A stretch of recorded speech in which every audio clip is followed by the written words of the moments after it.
Bismillahirrahmanirrahim. Assalamualaikum warahmatullahi wabarakatuh.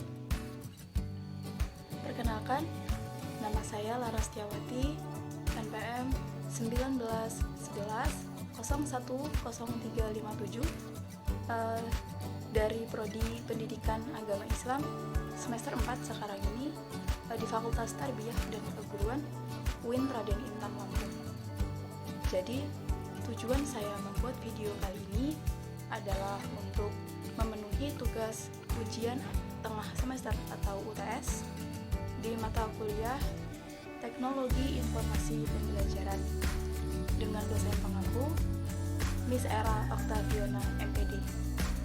Baiklah, dalam pembahasan kali ini saya akan menerangkan bab media pembelajaran melalui televisi atau video, karena dan saya di sini akan menjelaskan beberapa subbab dari materi tersebut.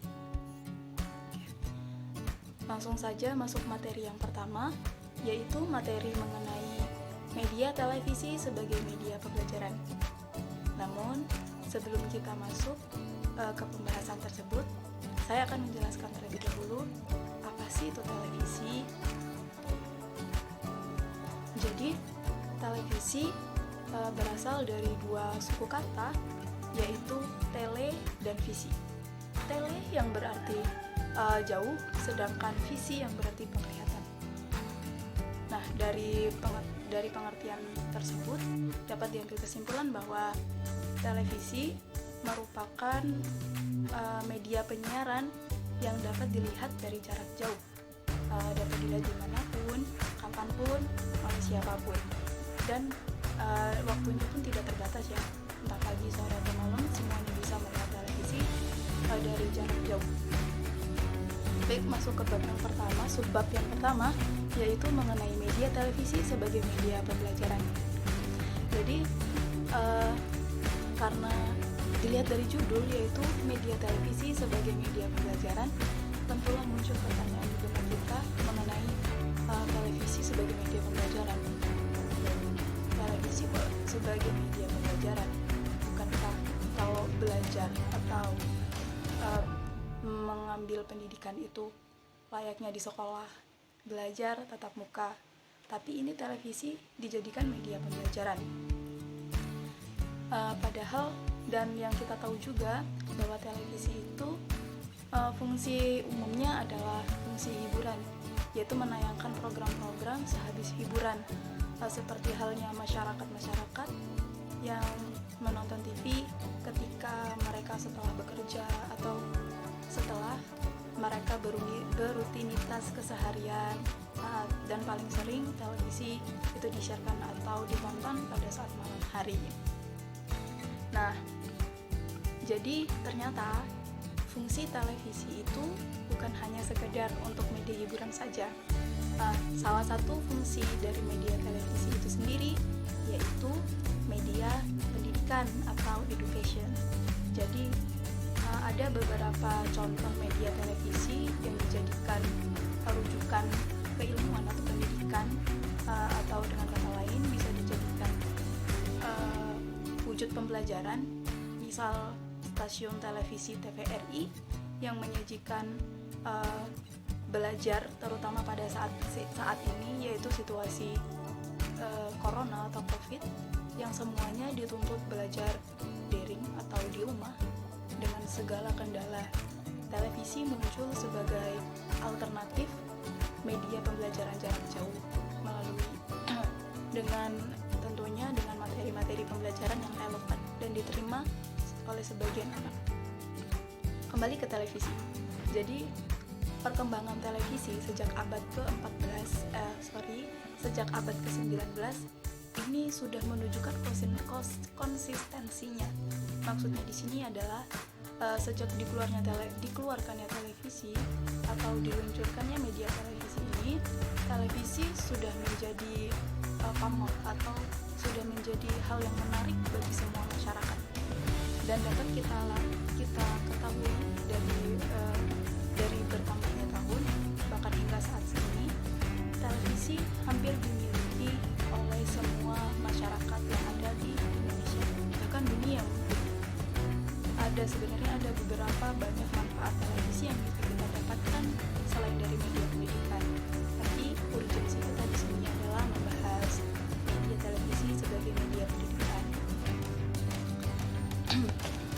Jadi perkembangan televisi ini semakin hari semakin membaik, atau dengan efek visual yang semakin baik dan sebagainya. Dari televisi juga kita bisa mencari informasi atau mengetahui informasi-informasi yang mungkin bisa datangnya dari luar negeri, atau kita sering sebut dengan berita internasional yang sering disiarkan melalui CNN dan berita-berita lainnya. Dengan media televisi juga semua komunikasi atau berita-berita yang zaman dulu bisa berhari-hari baru sampai, dan melalui televisi semua masyarakat, semua khalayak bisa melihatnya. Nah, seperti contohnya kita bisa melihat siaran televisi internasional, berita-berita internasional seperti CNN tadi, dan cabang-cabang olahraga misalnya bisa kita ketahui dengan mudah melalui televisi ini, seperti kejuaraan bulu tangkis All England atau ke Piala Dunia dan sebagainya, bahkan MotoGP seperti itu bahkan ada. Nah, beberapa saluran televisi dunia itu juga mengadopsi tentang materi media dokumentasi dalam kajian ilmu, seperti Discovery Channel, National Geographic, dan Planet Animal. Jadi ranahnya mereka di sini membahas mengenai hal-hal yang berkaitannya dengan edukasi. Kita bisa melihat macam-macam binatang, lalu hal-hal yang sangat mengedukasi lainnya. Jadi pada intinya televisi merupakan atau suatu media yang sangat-sangat berpengaruh di kehidupan masyarakat. Nah, televisi ini juga balik ke media pendidikan atau media televisi sebagai sarana pembelajaran. Jadi dari segala aspek televisi ini ranahnya menyangkut dari semua kalangan, dari anak-anak, orang dewasa. Maka dari itu media televisi sangat relevan jika dijadikan media pembelajaran. Tidak, maksudnya pembelajaran media televisi juga bisa menyampaikan atau di dalamnya itu suatu pembelajaran yang sangat efektif dan efisien, tentunya masih dalam ranah pengawasan. Maksudnya di sini adalah jadi antara guru dengan siswa atau guru dengan murid ini mempunyai komunikasi yang baik, karena guru seharusnya atau sebelumnya sudah mengarahkan putra-putrinya atau peserta didiknya untuk bisa menonton tayangan di televisi, diberikan jadwal pembelajarannya sehingga jam tayangnya jam sekian, hingga si siswa ini bisa melihat televisi dan bisa mencatat atau diberikan tugas seperti itu. Namun ada hal buruk atau hal negatif dari televisi tersebut. Seorang ahli yang bernama Douglas Rushkoff menyatakan bahwa televisi adalah virus. Beliau telah menulis buku yang judulnya Media Virus. Jadi dalam argumentasinya beliau adalah televisi adalah media virus. Kenapa bisa demikian? Padahal banyak manfaat televisi sebagai media hiburan, bahkan pendidikan pun ada di dalam televisi. Nah, maksud di sini televisi sebagai TV media virus atau hal yang negatif, karena menurutnya televisi ini bisa mengganggu kesehatan mental anak. Kenapa demikian?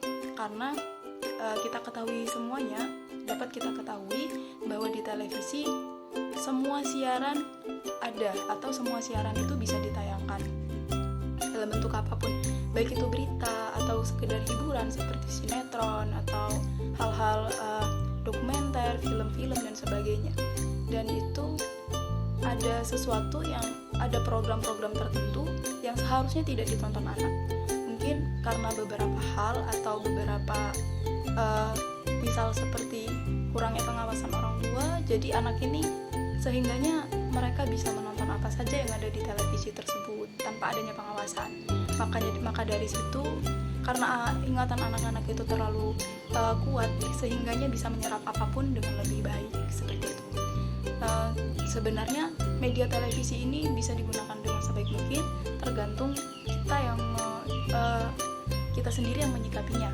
Kalaupun misal kita mempunyai putra-putri, itu seharusnya lebih memperhatikan tayangan apa saja yang sekiranya dapat dilihat oleh anak. Di Indonesia pun sebenarnya sudah ada aturan mengenai tayangan-tayangan yang tidak diperkenankan untuk ditonton oleh anak-anak, yang diperkenankan ditonton oleh anak-anak. Oke, materi yang selanjutnya yaitu mengenai penulisan garis besar isi media siaran atau sering kita sebut dengan GBIMS. Jadi apa sih itu GBIMS? GBIMS adalah suatu pedoman yang dijadikan acuan bagi para penulis naskah untuk membuat suatu program tertentu. Karena dengan GBIMS ini adalah satu dasar yang nantinya dijadikan pendair video atau media televisi ini untuk dijadikan suatu program. Makanya dibutuhkan yang namanya garis besar isi media siaran. Garis besar isi media siaran pun ada aturan penulisannya. Yang pertama itu penulisan saluran, kategori, program, mata pelajaran, semester, kompetensi, topik atau judul, penulis, pengkaji materi, pengkaji media, durasi, bahkan episode. Nah, karena dengan format-format tersebut, suatu penulis naskah bisa memprediksi panjang durasi program yang akan ditayangkan. Dan program televisi ini atau program media pembelajaran yang ada di televisi tentunya tidak asal-asalan, karena ada pengkaji materi dan medianya, sehingganya sangat relevan jika ditonton atau dipelajari oleh anak-anak. Baik, yang selanjutnya ada pengembangan garis besar isi media siaran. Jadi pengembangan garis besar isi media siaran ini itu ada 6 bagian. Yang pertama ada topik, yang kedua ada judul, yang ketiga ada sasaran, yang keempat ada tujuan, yang kelima ada materi pokok, yang keenam ada pustaka atau daftar pustaka. Nah, kita masuk yang topik. Jadi topik adalah bagian pokok dari suatu pembahasan. Nah, biasanya kita dapat menjumpai topik ini di silabus atau kurikulum. Yang kedua ada judul. Jadi judul merupakan hal yang bisa dibilang sangat urgent ketika membuat suatu video tayangan di televisi. Kenapa demikian? Karena judul yang menarik akan bisa membuat siswa-siswi ini semakin tertarik dengan untuk menonton suatu tayangan video tersebut. Jadi pembuatan judul ini mestilah menarik. Oke, yang ketiga ada sasaran. Sasaran adalah mereka yang dijadikan tujuan atau objek dari si pembuat video ini. Siapa? Ya tentunya para pelajar atau siswa. Baik itu dari siswa bisa dari SD, SMP, SMA, atau bahkan mahasiswa itu bisa. Yang keempat ada tujuan pembelajaran atau kompetensi. Nah, tujuan pembelajaran atau kompetensi ini dibagi atas 3. Yang pertama ada tujuan pembelajaran umum, tujuan pembelajaran khusus, dan tujuan dan indikator. Yang pertama ada tujuan pembelajaran umum.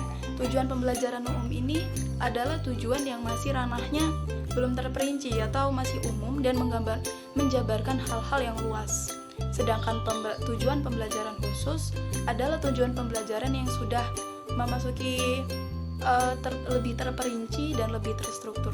Maksudnya adalah pembelajaran khusus ini lebih mudah dalam menentukan judul-judul dan sebagainya. Yang ketiga ada indikator. Jadi indikator pembelajaran ini sesuatu yang sangat penting dalam merumuskan bahan ajar atau RPP. Jadi merumuskan indikator pun tidak sembarangan, harus menggunakan kata operasional dan tentunya menggunakan syarat ABCD atau audience, behavior, condition, dan degree. Yang kelima ada materi pokok. Nah, materi pokok ini adalah yang sangat penting atau yang sangat urgent dalam pembuatan garis besar isi media siaran. Kenapa demikian? Karena dari isi materi ini yang menentukan durasi dan sebagainya gitu. Jadi materi pokok ini adalah materi bahasan yang akan disampaikan si penyiar untuk nantinya disiarkan di televisi tersebut. Yang terakhir ada pustaka. Apa sih itu pustaka? Pustaka adalah referensi. Maksudnya adalah sesuatu yang kita kutip atau yang kita tulis pastilah ada referensi seperti judul, seperti buku atau dari jurnal dan sebagainya. Itu mestilah dirangkum atau dibuat pustakanya atau referensinya. Baiklah, demikian penjabaran yang bisa saya jelaskan.